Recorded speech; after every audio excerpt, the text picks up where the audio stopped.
You're listening to Eating for Eden, Episode 10.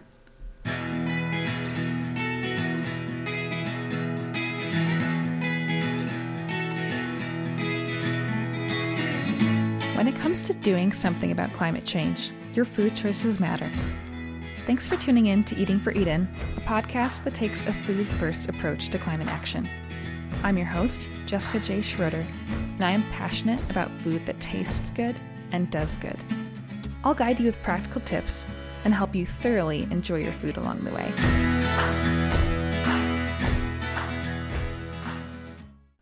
Thanks for tuning in to Eating for Eden. If you're new to the podcast, welcome. I encourage you to go back and check out the first few episodes as well. There are some foundational concepts there that you won't want to miss, particularly in episodes 1, 2, 3, and 4. Last week, during my interview with Chris McCaskill, he mentioned that it's what we might call the reducers who are really going to move the needle, who can really help the market shift when it comes to making a difference with regard to food and climate change. Vegans and vegetarians certainly play a crucial role, but only make up a small percentage of the population. It's going to take more than that to do the work we need to do in order to create a sustainable planet. The good news is more and more people are reducing, doing Meatless Monday, going veg before dinner, or taking on some other version of reducing their meat intake. Are you ready to join in and help inspire others to come along as well? In former episodes, I've generally referred to this idea of eating less meat, especially beef, but I haven't been super specific as to what it might look like to put that into practice. We all know the feeling of having good intentions, catching the nice idea of something and wanting to put it into practice, only to go on with our lives without that change becoming a reality. I don't want that to be the case here. I want to do all I can to help you take meaningful, sustainable steps toward a healthier way of eating, healthier for you and healthier for the environment. It's much easier to incorporate change into our lives if we have a clear roadmap. Moreover, it's easier to take action, to move along the path that roadmap charts out when the steps to take feel doable. To that end, I want to offer some super practical ways you might get started on reducing your meat intake. I'll give a smattering of different ideas, so just select which ones you think will work best for how you and maybe your family are eating right now. The most important thing is to start.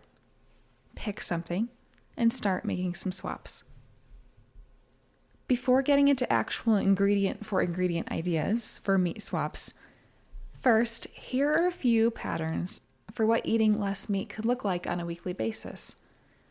I think this is foundational for conceptualizing and picking a place to start so you know how to map out your weekly meals.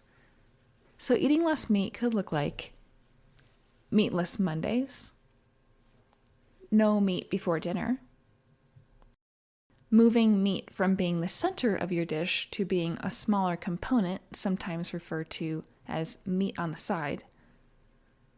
Meat only on the weekends, also known as weekday veg. And see the show notes for a TED Talk about this concept.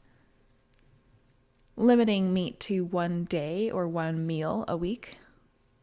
Or limiting meat to only when eating a really nice dinner out.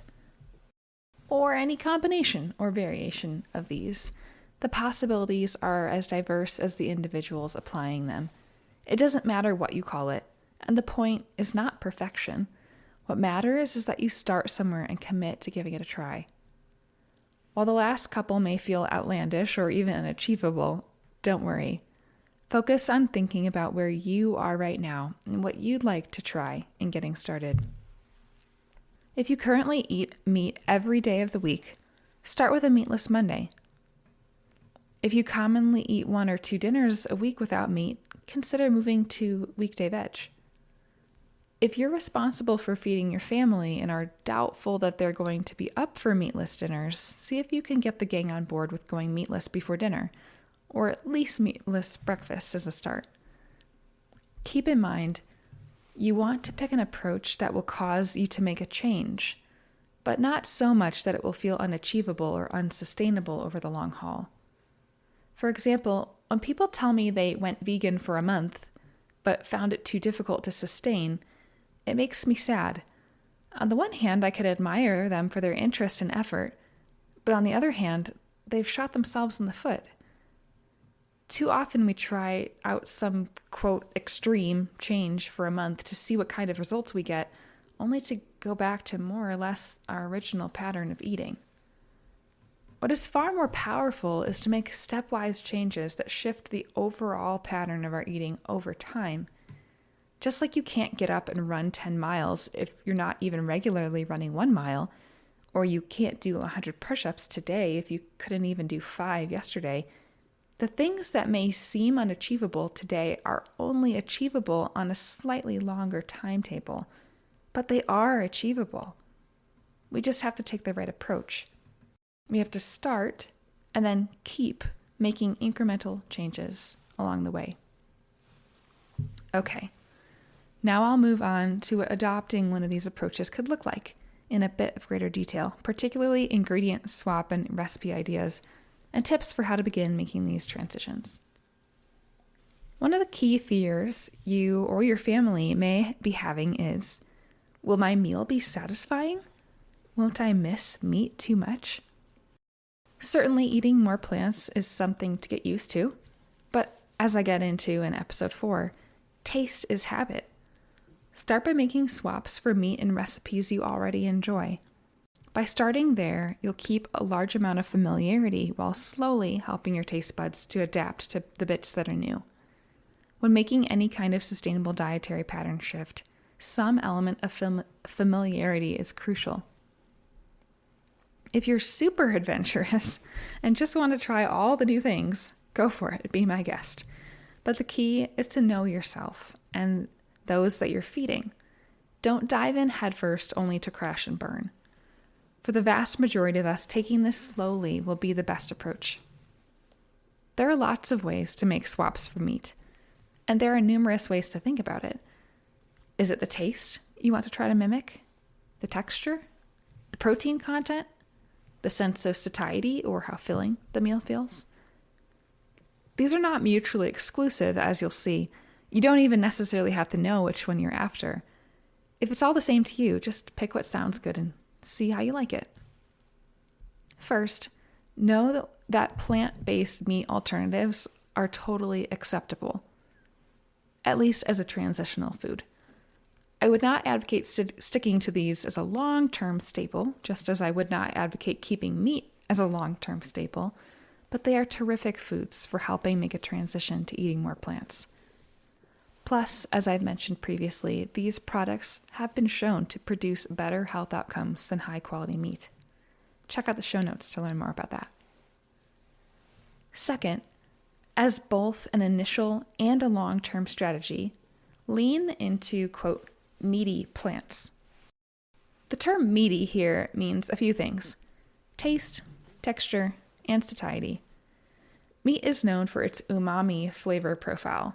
It's that yummy, savory component that's also present in foods like cheese and yeasty bread. Thankfully, it's in plants as well. Texture is also important. While whole plant foods are not going to mimic meat as well as things like Beyond and Impossible have come to do, there are a decent number of options that get pretty darn close.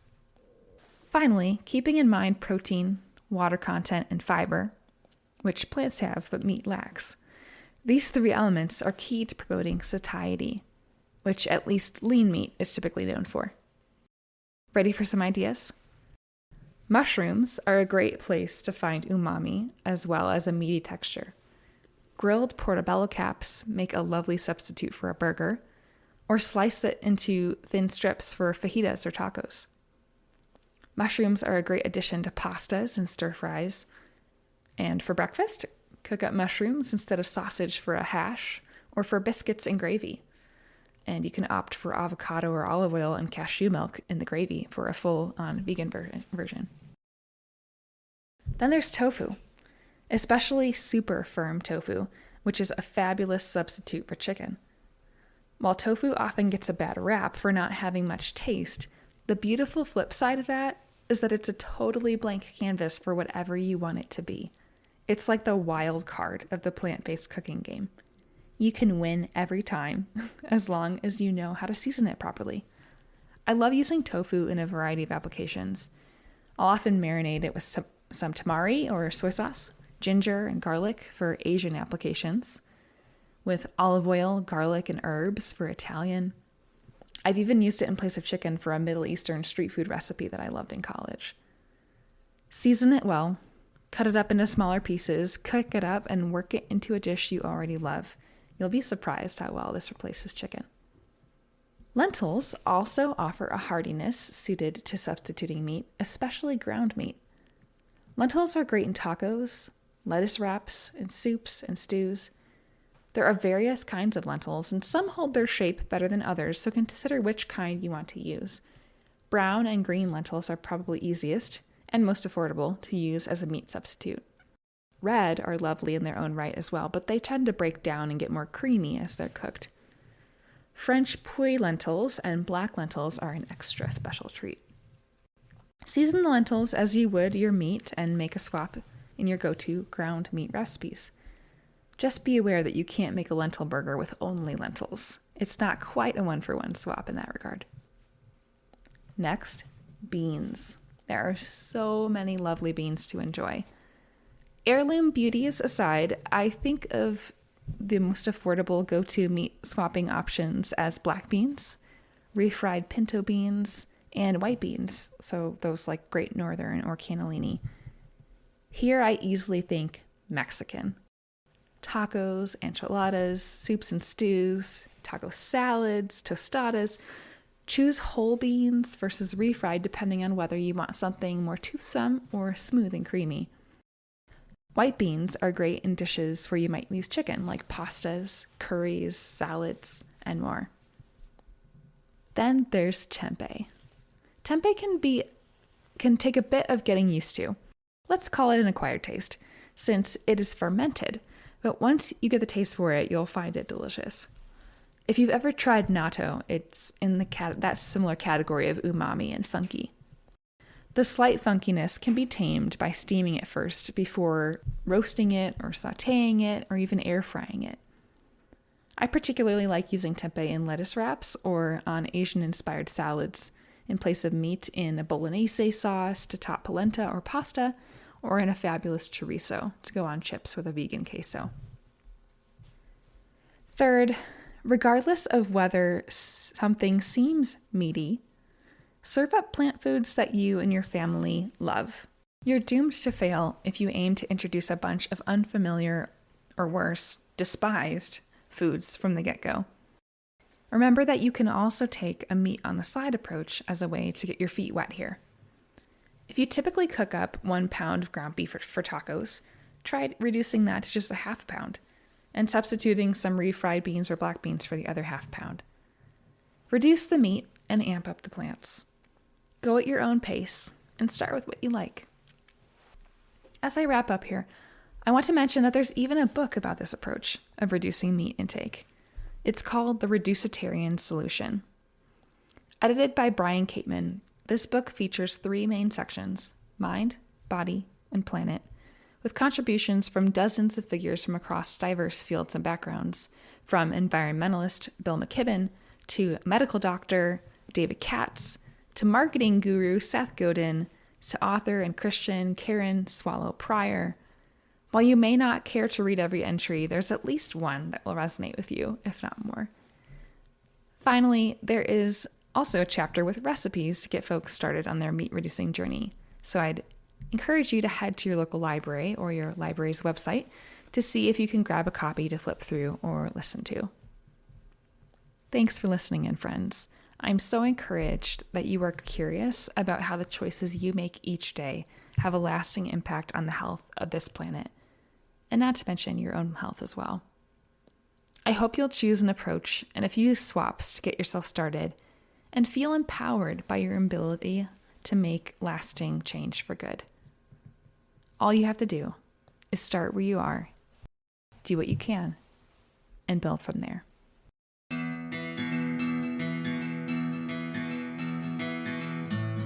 Thanks for listening to Eating for Eden.